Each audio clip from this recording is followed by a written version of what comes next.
সপ্তম শ্রেণীর গণিত বইয়ের 37 পৃষ্ঠার সমাধান।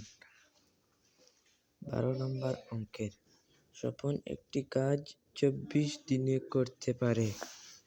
অতএব স্বপন একটি কাজ এক দিনে করতে পারে 24/1 অংশ।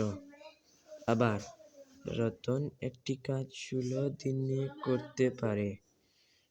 রতন একটি কাজ এক দিনে করতে পারে 16/1 অংশ।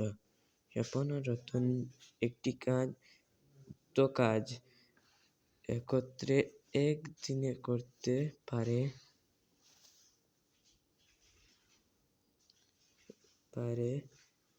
24/1 অংশ প্লাস 16/1 অংশ সমান ভগ্নাংশ আকারে রূপান্তর করলে এর উত্তর হয় 48/5 অংশ। অতএব স্বপন ও রতন একটি কাজ